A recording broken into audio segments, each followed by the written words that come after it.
యోహాను రాసిన సువార్త 4వ అధ్యాయము. యోహాను రాసిన సువార్త 4వ అధ్యాయము 24వ వచనమును మనం కలిసి చదువుదాం.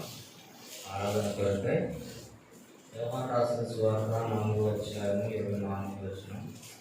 దేవుడు ఆత్మ కనుక ఆయనను ఆరాధించువారు ఆత్మతోనూ సత్యముతోనూ ఆరాధింపబడినను. మరొక భాగము యోహాను సువార్త, యోహాను రాసిన సువార్త 10వ అధ్యాయము 11వ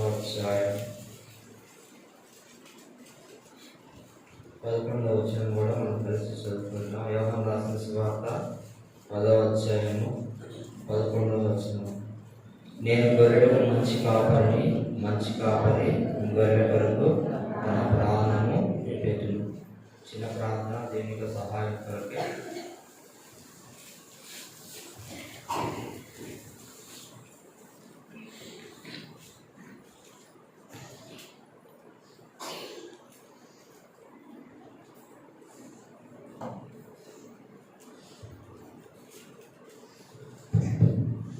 ప్రేమ కలిగి మాట్లాడుతూ తండ్రి,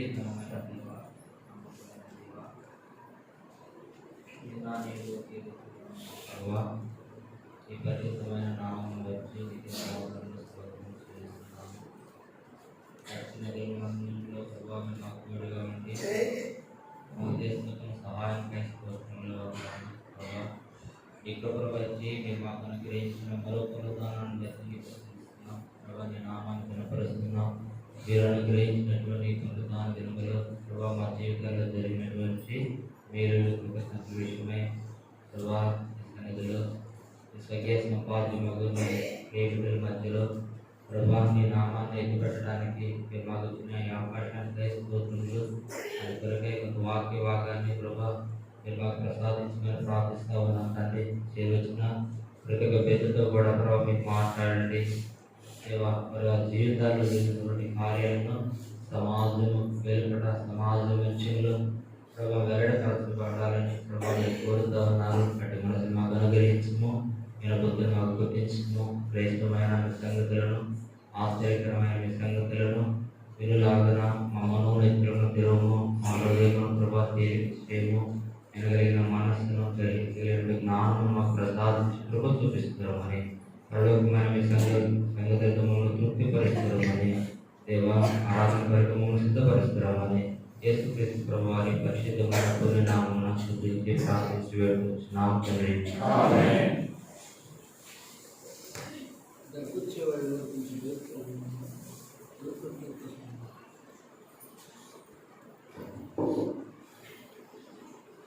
చదవబడిన భాగము యోహాను సువార్త 10వ అధ్యాయము 11వ వచనములో ఈ చెప్పబడిన మాటలు యేసుక్రీస్తు ప్రభువారు భూమి మీద ఉన్నంత సమయంలో ఆయన తన నోటి ద్వారా చెప్పినటువంటి మాటలు ఏంటంటే, నేను గొర్రెలకు మంచి కాపరిని. యోహాను సువార్తలో ఆయన దాదాపు 7 రకాలైన విషయాలతో ఆయన పోల్చుకున్నాడు. ఆ 7 రకాలలో ఇదొకటి.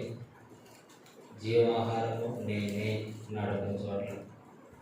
అట్లానే ఇక్కడ కూడా మనం చదివిన భాగంలో నేను గొర్రెలకు మంచి కాపరిని, ఇక్కడికి వచ్చేసరికి మంచి కాపరిగా పోల్చుకున్నాడు. మంచి కాపరిగా పోల్చుకున్నాడు. కాపరి మంచివాడు. ఆయన ఇచ్చినటువంటి స్టేట్మెంట్ అంటే, నేను గొర్రెలకు మంచి కాపరి.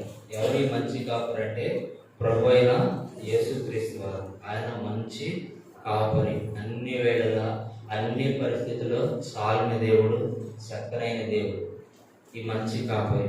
కాపరి మంచివాడే కానీ తన గొర్రెల పరిస్థితి, గొర్రెలు అయితే మంచివి కాదు. గొర్రెల దేవుని వాక్యంలో యేసు ప్రభు వారు కాపరిగా పోల్చబడ్డాడు. ఆ గొర్రెలు ఆయన దగ్గర ఉన్నటువంటి విశ్వాసులకి అనేక సార్లు పూర్తిగా ముందు వచ్చాయి. ఈ గొర్రెలు మా స్థితిగతుల్ని జ్ఞాపకం చేస్తూ ఉన్నాయి. ఆయన ద్వారా రక్షింపబడి ఆయన వద్దకు వచ్చే వారిని అనేక సందర్భాల్లో ఆయన గొర్రెలతో పోల్చాడు. అయితే ఆ మంచి కాపరి యొక్క ఈ గొర్రెలు ఎలాంటివో దేవుని వాక్యంలో దాదాపు 5 సంగతులు గ్రంథస్థం చేయబడుతూ వచ్చాయి. ఒక్కొక్క విషయాన్ని మనము చూసే ప్రయత్నం చేస్తాం. మొదటిగా యెషయా రాసిన గ్రంథము, యెషయా గ్రంథము 53వ అధ్యాయం 6వ వచనం. యెషయా గ్రంథము 53వ అధ్యాయము, యెషయా 53:6. యెషయా 53:6. మనమందరము గొర్రెల వలె త్రోవ తప్పితిమి, మనలో ప్రతి వాడును తనకిష్టమైన త్రోవకు తొలగిను. ఇక్కడ ఈ గొర్రె యొక్క స్థితి ఏంటంటే, గొర్రె తొలగిపోయిన గొర్రె, త్రోవ తప్పిన గొర్రె. ఇక్కడ రాసినటువంటి వ్యక్తి భక్తుడు యెషయా. ఆయన ఏం చెప్తా ఉన్నాడు? మనమందరం కూడా గొర్రెల వలె త్రోవ తప్పితిమి. మనం గొర్రెలమైతే మనం అంతా ఏమయ్యామన్నా త్రోవ నుంచి తొలగిపోయాం, త్రోవ నుంచి పక్కకి వెళ్ళిపోయాం. వెళ్ళవలసిన దారిలో ప్రయాణం చేయకుండా దారి తొలగిపోయినటువంటి వారముగా ఉన్నట్లు దేవుని యొక్క వాక్యం మనకి బోధిస్తూ ఉంది. ఇక్కడ త్రోవ దేవుడు నియమించిన నియమం ఏదైతే ఉందో, దేవుడు మనకు ఆజ్ఞాపించిన ఆజ్ఞ ఏదైతే ఉందో, దేవునికి విధులను, దేవునికి కట్టడలను మానవాళికి దేవుడు విధిస్తే ఆ మార్గాన్ని నుంచి మనం తొలగిపోయినటువంటి వారంగా గత జీవితంలో ఉంటూ వచ్చాం. ఈ గొర్రె త్రోవలో సరైన మార్గంలో వెళ్ళుంటే బహుశా కాపరు యొద్ద క్షేమంగా ఉండేది. కాపరు యొద్ద భద్రత, క్షేమం ఉంది. కానీ ఈ వెళ్ళవలసిన త్రోవలో వెళ్ళకుండా ఇదేం చేసిందంటే త్రోవ తొలగిపోయింది. నువ్వే ఈ గొర్రె సాదృశ్యంగా ఉన్న నీవు నేను కూడా లోకంలో ఎట్లా ఉన్నామంటే దేవుని యొక్క ఆజ్ఞలను, దేవుడు నియమించిన కట్టడలను ఏమాత్రం కూడా మనం లెక్క చేయకుండా ఇష్టానుసారంగా ఇక్కడ రాయబడి వచ్చిందిగా 2వ భాగంలో 6వ వచనంలో, మనలో ప్రతి వాడును తనకిష్టమైన త్రోవకు తొలగిను. కనుక అందరం కూడా ఏకదాటిగా మనం పనికి మాయమని రాయబడుతూ వచ్చింది. 5వ అధ్యాయం రోమ పత్రికలో నీతిమంతుడు లేడు, ఒక్కడు కూడా లేడు, అందరూ ఏకముగా త్రోవ తొలగిపోయారు, పనికి మాని వాళ్ళు అయిపోయారని రాయబడుతూ వచ్చింది. కనుక ఈ త్రోవ తొలగిపోయిన గొర్రె వలె మన జీవితాలు గతంలో ఉంటూ వచ్చాయి. ఒక సరి అయిన దారి లేకుండా, సరి అయిన క్రమం లేకుండా ఇష్టానుసారంగా మన దేవునికి వ్యతిరేకమైన దిశలో, వ్యతిరేకమైన విధానంలో మన జీవితాలు కొనసాగుతూ వచ్చాయి. ఇది గొర్రె యొక్క మొదటి అనుభవం. ఇది మొదటి గొర్రె ఏం చేసింది? త్రోవ తొలగిపోయింది. ఇక్కడ రాయబడిన భాగంలో మొదటిలోని మనమందరం అనే మాట వాడుతూ వచ్చాడు. ఎవరు? యెషయా. యెషయా చాలా గొప్ప వ్యక్తి, దేవుని యొక్క ప్రవక్త, రాజకుటుంబం నుంచినటువంటి వ్యక్తి. అలాంటి వాడే ఆ గొర్రెతో పోల్చుకున్నాడు. త్రోవ తొలగిపోయినటువంటి ఆ గొర్రె లెక్కలోకి ఎవరు వచ్చారు? యెషయా కూడా వచ్చాడు. యెషయా లాంటి గొప్ప వాళ్ళే త్రోవ తొక్కినటువంటి గొర్రెతో పోల్చుకుంటే మరి నేను ఏమాత్రం కూడా యోగ్యత లేని మన పరిస్థితి ఏంటి? మనం కూడా గొర్రెలాగా త్రోవ తప్పి తొలగి జీవించినటువంటి వారమే. గత జీవితంలో ప్రభుకి ఏమాత్రం కూడా ఇష్టం లేనటువంటి కార్యాల్లో మనం పాలు పొందుతూ జీవిస్తూ వచ్చినటువంటి వారమే. దేవునికి వ్యతిరేకమైన దిశలో జీవించి వచ్చినటువంటి వారమే. అయితే దేవుడు మనల్ని కరుణిస్తూ వచ్చాడు. దేవుడు మన పక్షాన కృప చూపుతూ వచ్చాడు. కనుక ఇదేనా మనం ప్రభు ఆరాధించేటువంటి యోగ్యమైన స్థితికి తీసుకురాబడుతూ వచ్చాము. ఇక్కడ చూడబడినటువంటి మొదటి భాగం అంటే గొర్రె యొక్క మొదటి స్థితి. ఆ గొర్రె త్రోవ తప్పినటువంటి స్థితిలో ఉంది. రెండవ గొర్రె చూడండి, లూకా సువార్త 15వ అధ్యాయం. లూకా సువార్త 15వ అధ్యాయం 6. లూకా 15:6.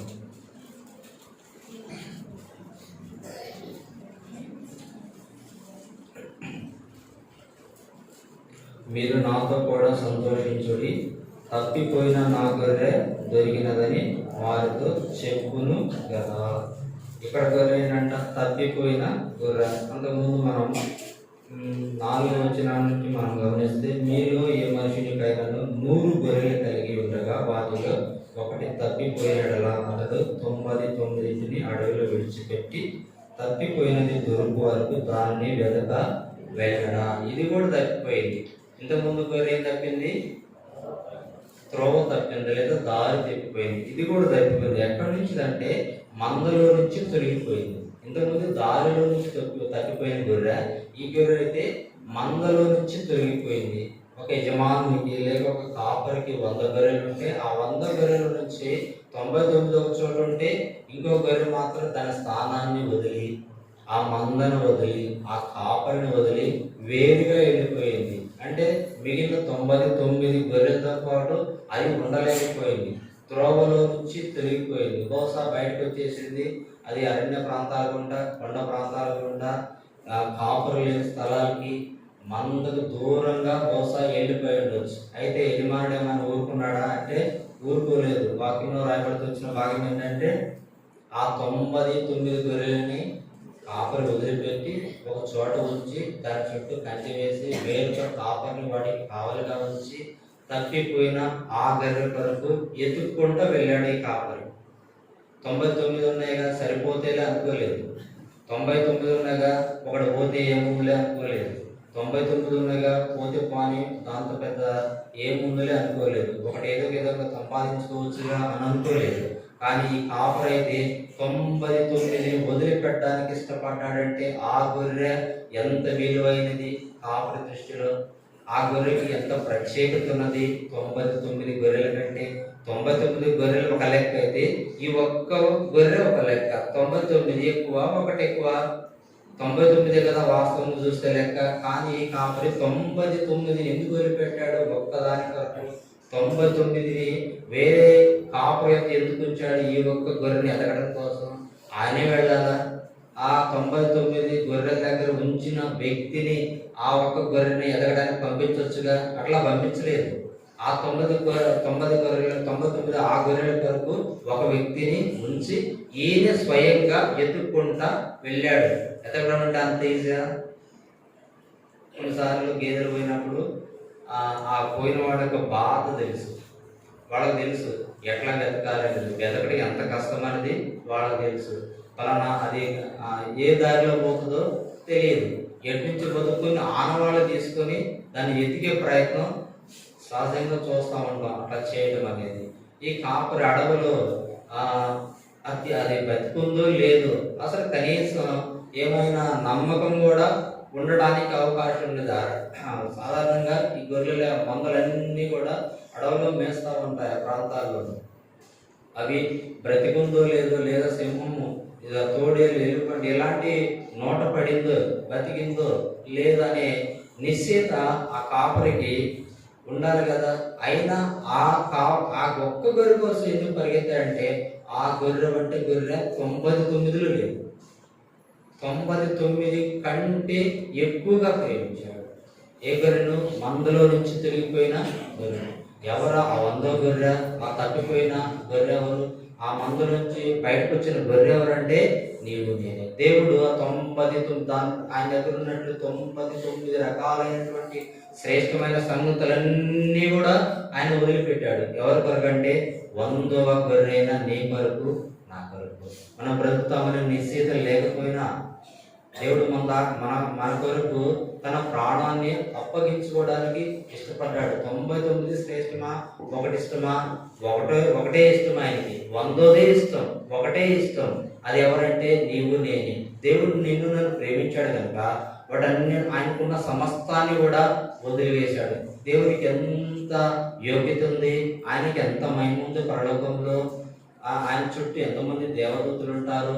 పరలోక మహామహిమలో తాను ఒక్కడే వసించే దేవుడై ఉన్నప్పటికీ ఆయన నిరంతరము పరిశుద్ధుడు పరిశుద్ధుడు పరిశుద్ధుడు అని నిత్యము పొగడబడే ఆ యోగ్యతను వదులుకొని ఈ లోకంలో ఇష్టానుసారంగా తిరిగే నీ కొరకు, నా కొరకు, తొలగిపోయిన నీ కొరకు, నాకు బ్రతికున్నామో లేమో, జీవం ఉందో లేదో అనే నీ కొరకు, నా కొరకు దేవుడు భూమి మీదకి రావడానికి ఇష్టపడి ఎత్తుక్కుంటూ వచ్చాడు. పాపాత్ములైన మనుషుల మధ్యకు ఆయన నిన్ను నన్ను ఎత్తుక్కుంటానికి వచ్చాడు.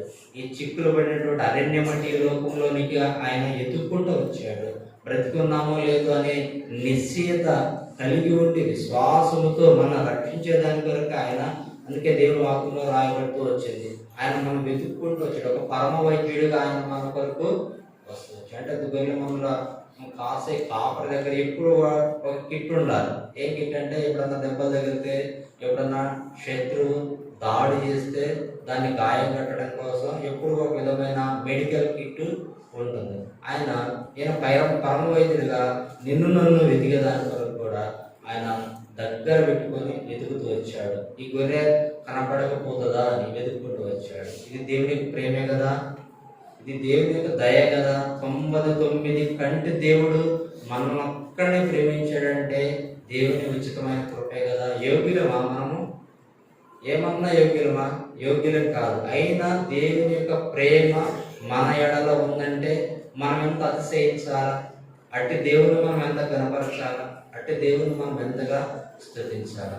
2 రకాలైన గొర్రెలు చూస్తారు. ఒక గొర్రెమో త్రోవ నుంచి తగ్గిపోయింది, రెండో గొర్రెమో మంద నుంచి తగ్గిపోయింది. బహుశా ఎందుకు తగ్గిపోయి ఉండొచ్చు? 99 గొర్రెలతో బహుశా అది ఉండలేకపోయిందేమో, ఆ సహవాసములో ఉండలేకపోయింది. 100 మందిగా ఉంటే ఎంతో సంతోషం ఉంది, ఆ సంతోషంలో బహుశా అది ఉండలేకపోయిందేమో. దానిని బట్టి అది తొలగిపోతూ వచ్చింది. తొలగిపోయినా తప్పిపోయినా మందు విడిచి దాంట్లో వెతుకుండా ప్రభు అయిన యేసుక్రీస్తు వారు భూమి మీదకి రావటం జరిగింది. ఇది గొర్రె యొక్క రెండో స్థితి. మొదటి త్రోవ తప్పిన గొర్రె, రెండవది మందులో నుంచి తప్పిపోయినటువంటి గొర్రె. మూడవ గొర్రె ఇర్మియా గ్రంథము 50వ అధ్యాయం.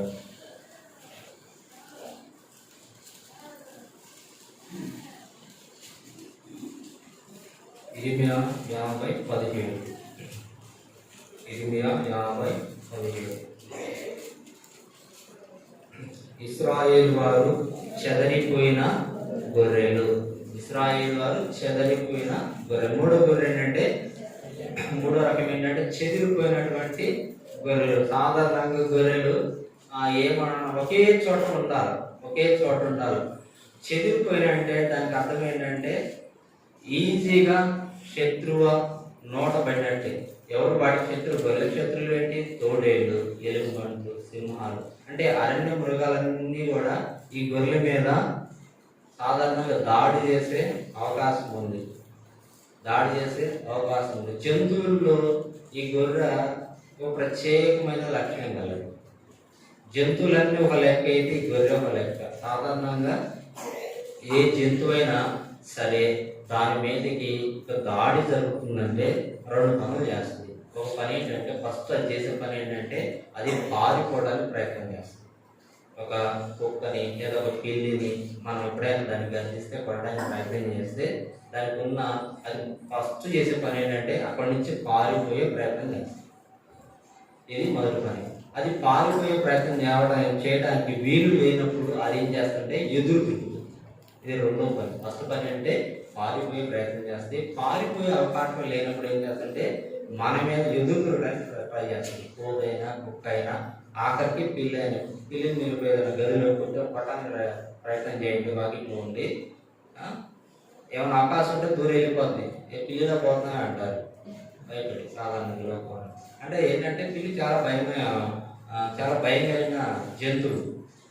కానీ ఒక గదిలో లోకంలో ఒక సామెత ఉంటుంది కదా, గదిలో పెట్టుకుంటే పిల్లి అయినా ఎదురు తిరుగుతుంది. అంటే ఈ జంతువుకు ఉన్నట్టు 2 లక్షణం. విచిత్రం ఏంటంటే గొర్రెకి 2 లక్షణాలు లేవు. పారిపోదు, దాని మీద ఎలుగుబంటి వచ్చి మీద పడుతున్నా, తోడేలు వచ్చి మీద పడుతున్నా అది పారిపోదు. రెండవది ఎదురు తిరగదు. పొట్టేలు మాదిరి అది ఎదురు తిరిగి కుమ్మే ప్రయత్నం చేయదు, దాన్ని నోట పడడానికి ప్రయత్నం చేస్తుంది. అంటే పారిపోదు, రెండవది ఎదురు తిరిగి దాంతో పోరాడే ప్రయత్నం చేయదు. అందుకేనేమో సాత్వికమైన మనసు, ఇట్టి మనసు సాత్వికమైన విధంగా, అందుకనే దేవుడు గొర్రెను ఉదాహరణగా చూపిస్తూ విశ్వాసులు ఇట్లాంటి మనసు కలిగి ఉండాలని దేవుడు సూచిస్తా ఉన్నాడు. అయితే ఈ చెదరిపోయిన గొర్రెలు చెదరిపోవడం అంటే 100 గొర్రెలు కంటే అక్కడొకటి ఉందంటే చాటు ఉన్నటువంటి తోడేళ్ళు, చాటు ఉన్నటువంటి శత్రువు ఆ గొర్రె మీద దాడి చేసే అవకాశం ఉందా లేదా? ఒకే చోట ఉన్నాయనుకోండి, వాటిలోకి ఎలుగుబంటి వచ్చింది అనుకోండి, తోడేలు వచ్చింది అనుకోండి, అరిసే అవకాశం ఉంది. వెంటనే కాపరికి తెలుస్తుంది. అట్లా కాకుండా చెదిరిపోయి అనుకోండి, ఒక 5 ఎకరాల మంద 100 గొర్రెలు చెదిరిపోయాయి అనుకోండి, ఏది ఎక్కడో తెలియదు. ఏది ఏ శత్రువు ఏ తోడేలు నోట పట్టదో తెలియదు. అంటే మనం కూడా గౌరవమైనటువంటి చెదిరిపోయినటువంటి వారంగా ఉన్నాం. ఒక కుటుంబంగా, ఒక సమూహంగా ఉండగా చెదిరిపోయినటువంటి వారంగా ఉన్నాం. గొర్రె యొక్క 3వ స్థితి అంటే చెదిరిపోయింది. మన లోకంలో అక్కడక్కడ ఒక ప్రత్యేకమైన విధానం లేకుండా చెదురు మొదలుగా అక్కడక్కడ ఉంటూ వచ్చి దేవునిలో ఒక ప్రత్యేకమైన విధానంలో ఒక సహవాసంలో మనం ఉండగా ఇష్టానుసారంగా మన ఇష్టాలకు మనము జీవిస్తూ వచ్చి ఇది గొర్రె యొక్క 3వ స్థితి. 4వ చూడండి, మత్తయి సువార్త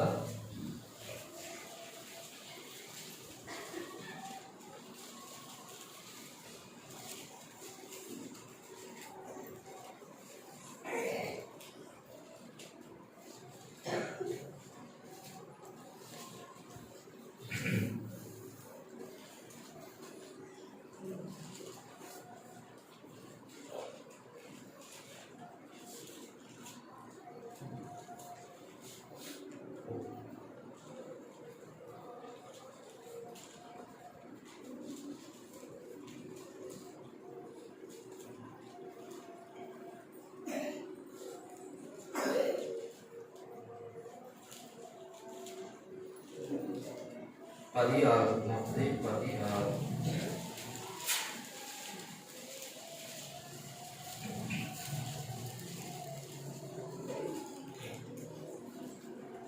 మత్తయి సువార్త 16 ఇశ్రాయేలు వంశములో నశించిన గొర్రెల యొద్దకే వెళ్ళుడు. 16లో ఉన్న గొర్రెలకి నశించిపోయినటువంటి గొర్రె అంటే చనిపోవడం కాదు, నశించేటువంటి స్థితి అంటే మరణానికి చాలా దగ్గరగా ఉన్నటువంటి గొర్రె స్థితి. అంటే ఇది నాకు ఎపిసి రాసిన పత్రికలో రాయబడుతుంది. ఏమైనా రాయబడుతుంది? మనం చచ్చినటువంటి మన అపరాధముల చేత పాపముల చేత మనము చచ్చిన స్థితిలో ఉన్నప్పుడు దేవుడు మనము ఈ గొర్రె నశించినటువంటి స్థితిలో కనుక ఆ గొర్రె మాది 4వ స్థితిలో మనం ఎట్లా ఉన్నట్టు నశించినటువంటి గొర్రెలాగా వచ్చాం. 5వ రకంలోని మార్కు సువార్త 6:34 మార్కు 6:34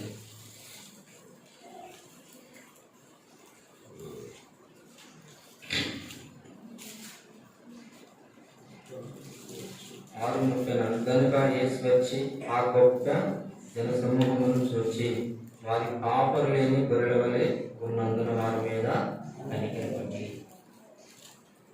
5వ రకం ఏంటంట, ఈ గొర్రెలు ఏంటి, వాడికి కాపరే లేడు పాపం. ఇప్పుడు దాకున్న గొర్రెలన్నింటి కూడా కాపురు ఉన్నాడు, వేరే వేరే స్థితిలో ఉన్నాయి. ఈ చివరికి నిరాశపరిచే విషయం ఏంటంటే పాప ఈ గొర్రెలకి కాపరే లేడు. ఏ స్థితిలో ఉంది? కాపరు లేకపోతే ఏంటి, ఈజీగా శత్రువు నోట పడతాయి, ఈజీగా శత్రువు దాడి చేయడానికి అవకాశం ఉంది.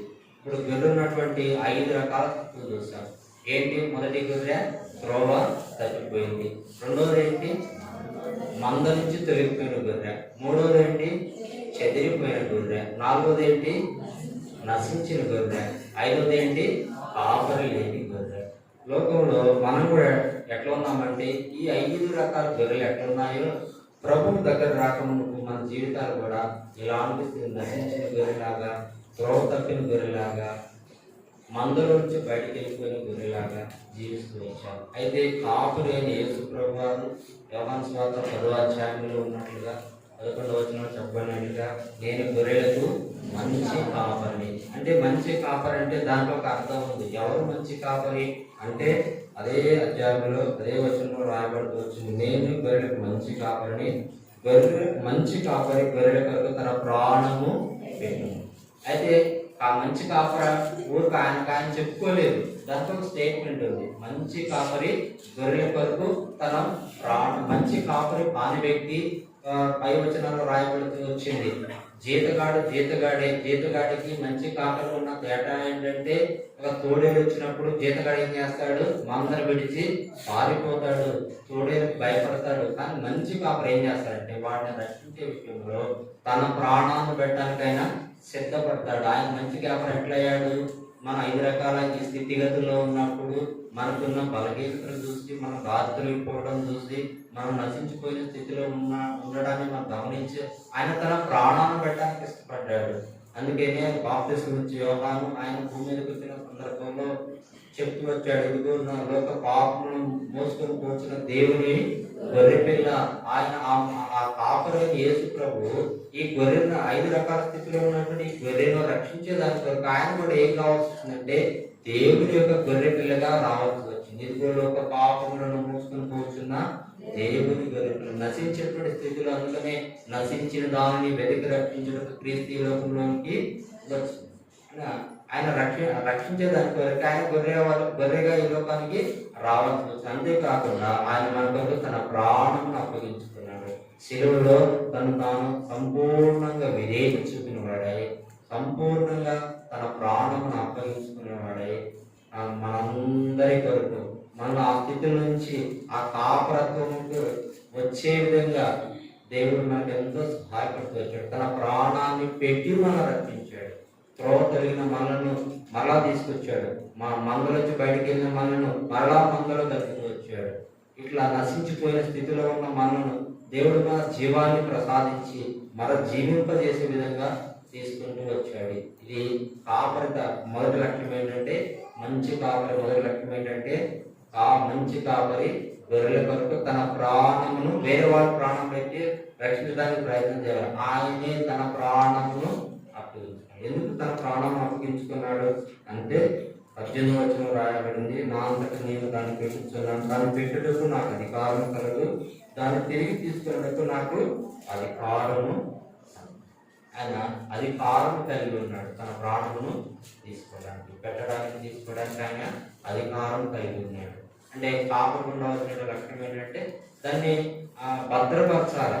ఇప్పుడు కాపరి లేని గొర్రె ఎట్లుంటుందంటే భద్రత లేకుండా కాపరి 2 విషయాలు చేయాలి. ఒకటి ఏంటంటే కాపరి గొర్రెని భద్రపరచాలి, రెండవది కావలసినటువంటి ఆహారం దయచేయాలి.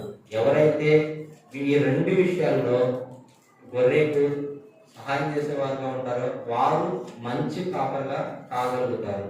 ఆయన మనం సంరక్షించే విషయంలో తన ప్రాణాన్ని పెట్టాడు. ఇంతకన్నా మంచి కాపరి ఎవరైనా ఉంటారో తన ప్రాణాన్ని పెట్టాడు ఆయన ఈ కొరకు నాకు.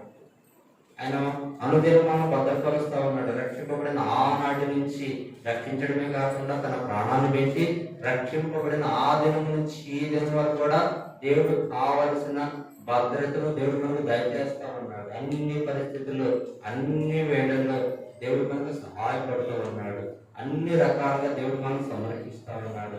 ఎన్ని కఠినమైన పరిస్థితులు వచ్చినప్పటికీ, మనం ఎలాంటి పరిస్థితుల్లోకి మనం ప్రవేశించినప్పటికీ దేవుడు వాటి నుంచి బయటపడే అవకాశాన్ని దేవుడు మనకి చూపిస్తూ ఉన్నాడు. కనుక ఈ దినం వరకు సజీవ లెక్కలో మనము ఉంటూ వచ్చాము. దేవుడు మన ఆత్మను భద్రపరిచాడు.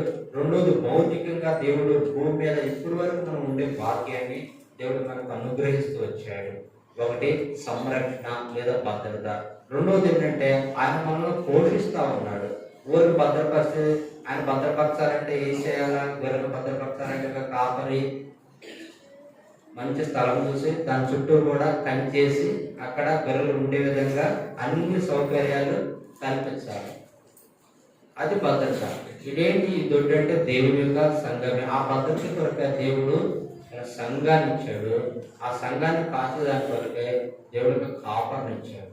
అంటే కాపర్ లేని గొర్రెలు లేదా దొడ్డు లేని గొర్రెలు గొర్రెలు ఉంటాయా? క్షేమం ఉంటాయా? వాడికి భద్రత ఉంటుందా? ఉండదు. కనుక దేవుడు దొడ్డు ఇచ్చాడు. అదే భద్రత, అదే సంరక్షణ. రెండోది అంటే తృప్తి, అంటే ఆహారం దయచేస్తా ఉన్నాడు. ఆత్మ కావాల్సిన ఆత్మీయ ఆహారం, పరలోకపు మన్నా దేవుడు అనుగ్రహిస్తూ ఉన్నాడు. భౌతికంగా కూడా దేవుడు కావాల్సిన ప్రతి అవసరతను కూడా తీరుస్తూ ఉన్నాడు. అంటే మంచి కాపరికి ఉన్నటువంటి ఈ 2 లక్షణాలు ఆయనకి పూర్తి చేశాడు. ఏంటి? భద్రత లేక సమర్పిస్తూ ఉన్నాడు. ఆత్మీయంగా కూడా దేవుడు మనను పోషిస్తూ ఉన్నాడు. ఈ 2 లక్షణాలు కలిగిన మనము ఆ మంచి కాపరిని ఆరాధించడానికి యోగ్యులమే. మనం ఆరాధించే ఆరాధన మీద ఆయన ఆశీర్వాదం అవడం అనేది నిజంగా యోగ్యతే. కానీ అట్టి కాపరిని కలిగి ఉన్న మనము అట్లాంటి స్థితిలో ఉన్నామా?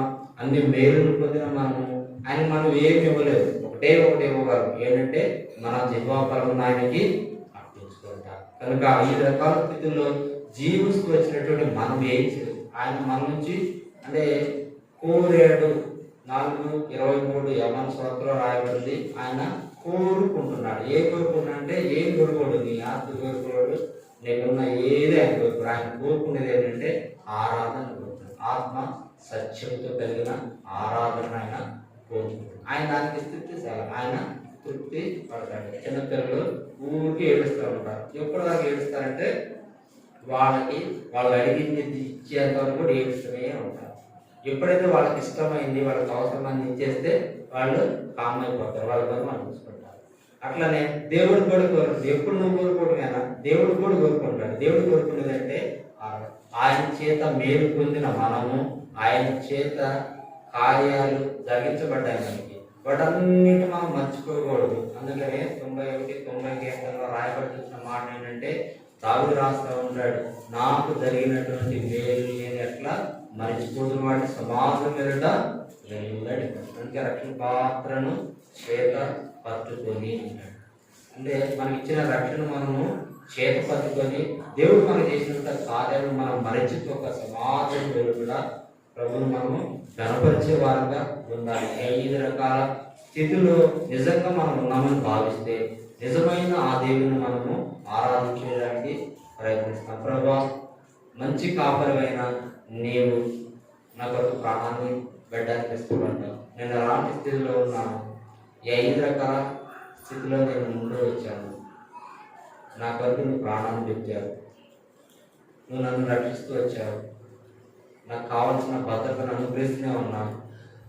నాకు కావాల్సిన ఆకలిని, ఆత్మ సంబంధమైన ఆకలిని, భౌతిక సంబంధమైన ఆకలిని కూడా అనుగ్రహిస్తాను. అందును బట్టి నేను దీన్ని ఉదయకాలాన చూపిస్తాను. సామాన్యమైన మాటలతో ప్రభు మనం స్తుతిస్తే దేవుడు చాలా సంతోషపడతాడు.